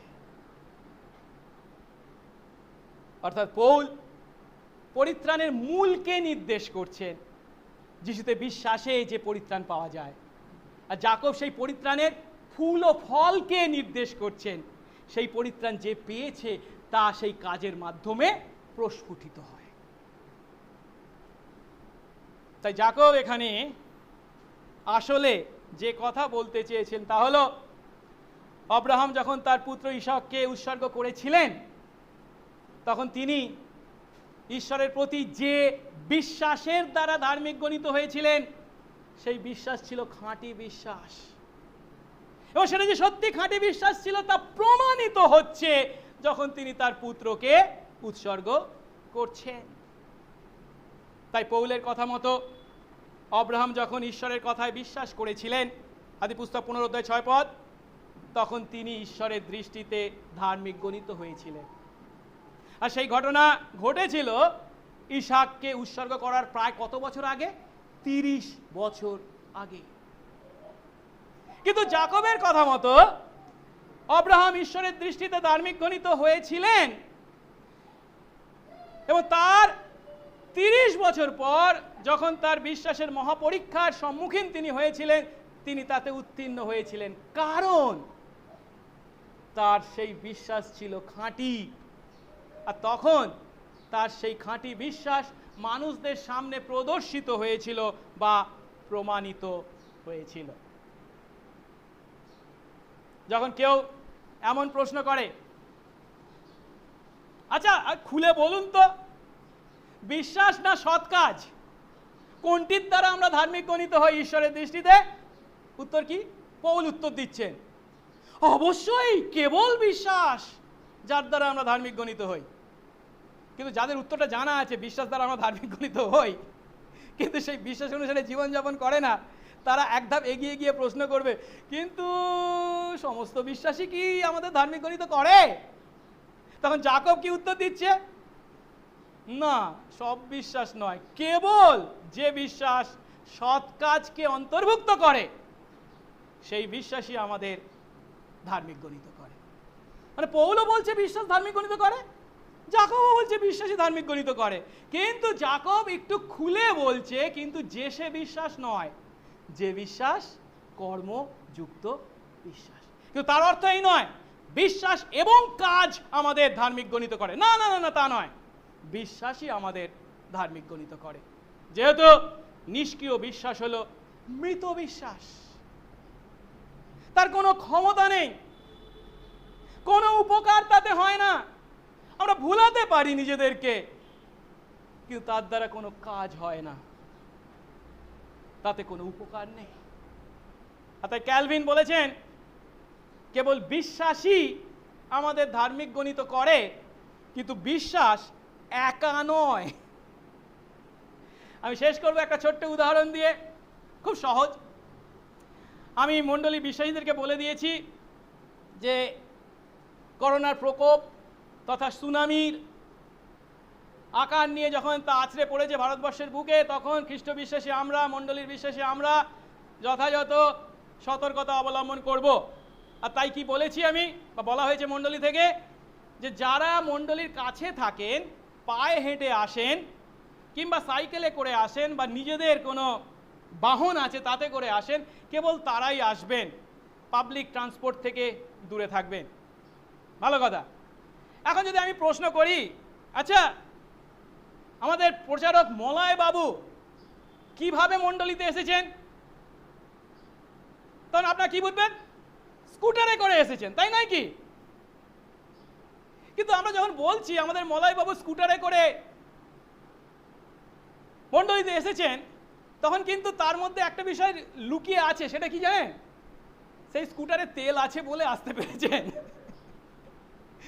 স্কুটারে যদি তেল না থাকতো উনি কিন্তু আসতে পারতেন না। এখন দুটো স্কুটারকে চিন্তা করুন, একটা স্কুটারে তেল আছে, একটা স্কুটারে তেল নেই। তাহলে মলয় বাবু যাতে তেল নেই সেই স্কুটারে করে কি বাড়ি এখানে আসতে পারতেন না? যে স্কুটারে তেল নেই সে দিয়ে কাজ হবে না, এখানে আসতে পারবেন না। যখন স্কুটারে করে এসেছেন বলা হচ্ছে তার মধ্যে কিছু ভুল আছে কি? না, কোনো ভুল নেই, কারণ ধরে নেওয়া হয়েছে সেই স্কুটার, চলমান স্কুটারের মধ্যে কি থাকে? তেল থাকে। ঠিক একইভাবে বিশ্বাসে আমরা ধার্মিক গণিত হই, একথা পৌল যখন বলছেন তখন ধরে নেওয়া হয়েছে সেই বিশ্বাসের মধ্যে কি আছে? অবশ্যই সেই বিশ্বাস অনুসারে কাজ আছে। কিন্তু অনেকে সেই সত্য উপলব্ধি করতে পারে না। তারা ভাবে কি স্কুটার মানে স্কুটার আমার বাড়িতে থাকলেই আমি চার্চে চলে আসব, স্কুটারে তেল থাকুক বা না থাকুক। না, তা নয়। প্রভু আমাদেরকে আশীর্বাদ করুন প্রভুর অনুগ্রহে। যীশু খ্রিস্টে বিশ্বাসের মাধ্যমে আমাদের কোনো কাজের দ্বারা নয়, তিনি আমাদের পরিবর্তে সেই ক্রুশের উপরে যে কাজ করেছেন তার দ্বারা আমরা পাপে পরিত্রাণ পেয়েছি, তার সন্তান হয়েছি। কিন্তু একে আমরা অনেক সময় বড্ড সস্তা বলে মনে করি, কারণ আমাকে কিছু করতে হয়নি। কিন্তু আমাকে যদিও কিছু করতে হয়নি, তার জন্য মূল্য দিতে হয়েছে ঈশ্বরকে, তার পুত্রকে ক্রুশের উপর তার নিজের জীবনকে পর্যন্ত গাছে ঝুলিয়ে ঈশ্বরের দৃষ্টিতে অভিশপ্ত হওয়ার ন্যায় মূল্য তাকে দিতে হয়েছে। এটা সস্তা অনুগ্রহ নয়, চরম মূল্য তিনি দিয়েছেন। তা জেনে সেই বিশ্বাসে যখন আমরা পরিত্রাণ পেয়েছি,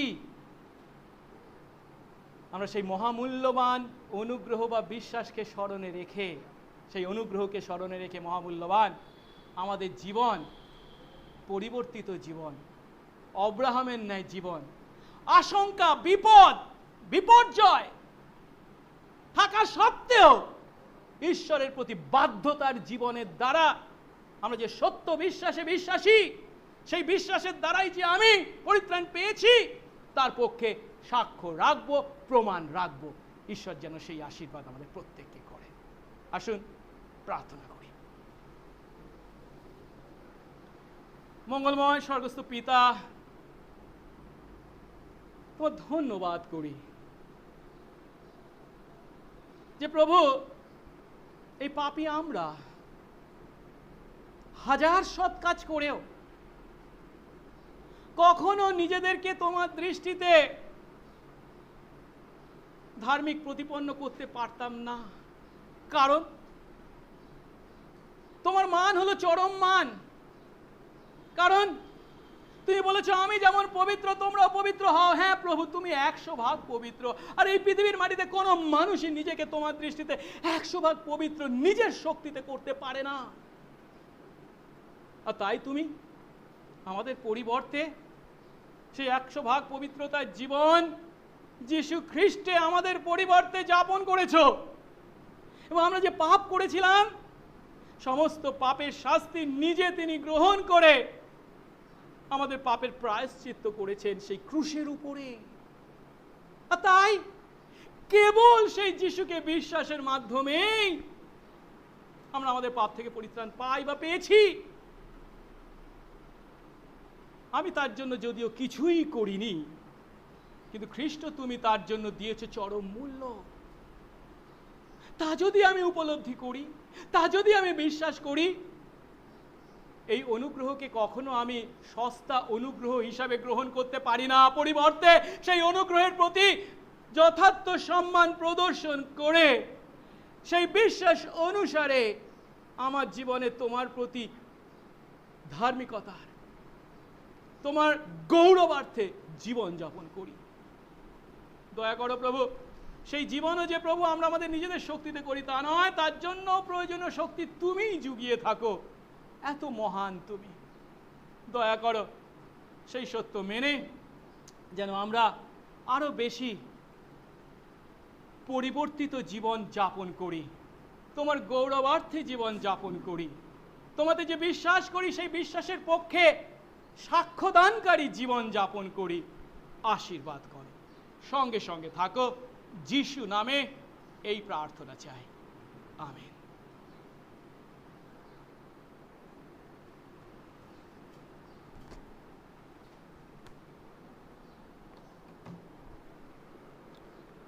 আসুন এই সময় আমরা প্রভুর প্রশংসার্থে গান করব। আমাদের গান বইয়ের ইংরাজি 143 সংখ্যার গান, পেজ নাম্বার 310, কেবল যিশুর রক্ত ও পুণ্যেতে। আর এই সময় আমরা আমাদের উপহার প্রভুর কাছে নিয়ে আসবো। কেবল যিশুর রক্ত ও পুণ্যেতে স্থাপিত আমার প্রত্যাশা, প্রভু নির্ভর করি না আমাতে, যিশু নামে কেবল ভরসা। খ্রিস্টের শৈলে দণ্ডায়মান চোরাবালি সম অন্য স্থান, চোরাবালি সম অন্য স্থান। যখন আধার ঢাকে তার সুন্দর মুখ, আমার নির্ভর তার করুণা।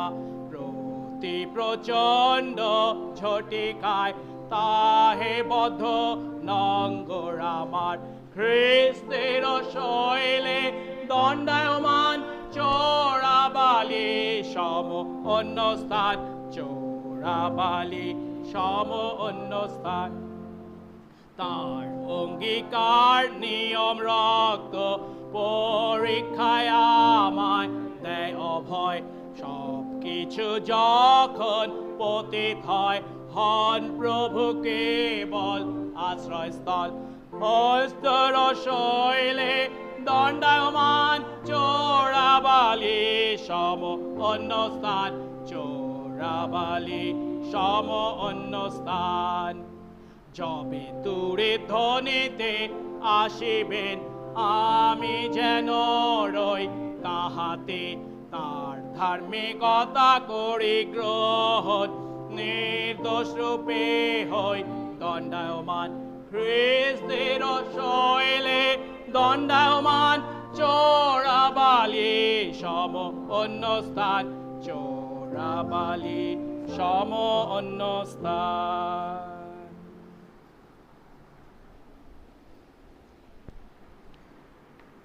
প্রভু তোমার ধন্যবাদ করি,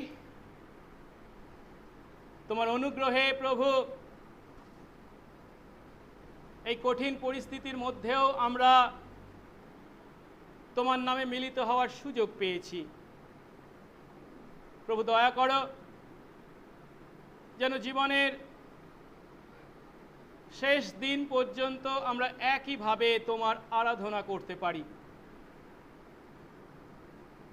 বিশেষ করে প্রভু আমাদের প্রতি তোমার সেই অপার অনুগ্রহকে স্মরণ করে কৃতজ্ঞতার হৃদয়ে যখন তোমার কাছে আমরা আমাদের ধন্যবাদের দান, দশমাংশের দান এনেছি, তুমি গ্রহণ করো।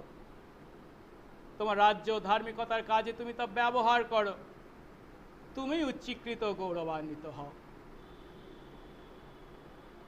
বিশেষ করে প্রভু এই কঠিন পরিস্থিতিতে তোমার অনুগ্রহ আরো বেশি আমরা চাই। ভারতবর্ষের প্রান্তে প্রান্তে প্রতিটি স্থানে যে হাহাকার চলেছে প্রভু গো, তোমার আপন ইচ্ছা অনুসারে তা থেকে তুমি আমাদেরকে মুক্তি দাও। আরো বেশি করে প্রভু তোমার ইচ্ছা উপলব্ধি করে অনুতপ্ত হৃদয়ে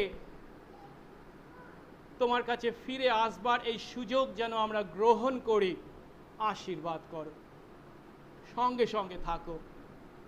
যিশু নামে এই প্রার্থনা চাই।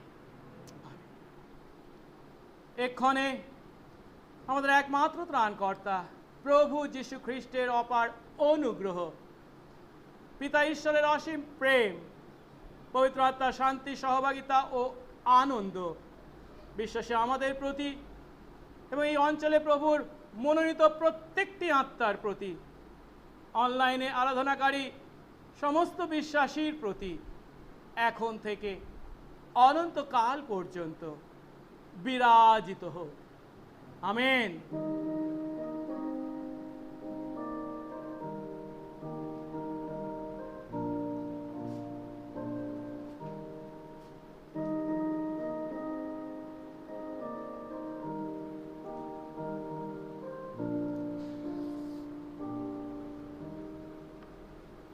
জয় যিশু।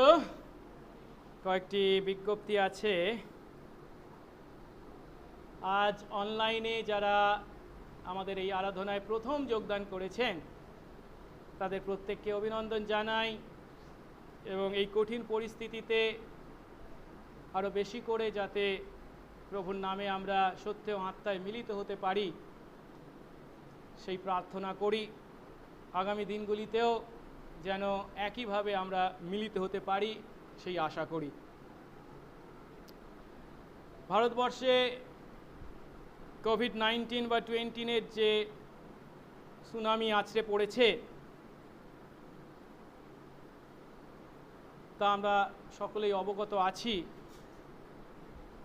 এবং আমাদের অনেক কাছের মানুষও, কলকাতারও অনেকে, আমাদের চেনাশোনা মণ্ডলীর পালকরাও পর্যন্ত প্রভুতে নিদ্রিত হয়েছেন। এমতো পরিস্থিতিতে প্রভু যেন আমাদেরকে সচেতনতা দেন, আরও বেশি করে আমরা সতর্কতামূলক ব্যবস্থাগুলি গ্রহণ করি। মাস্কের ব্যবহার,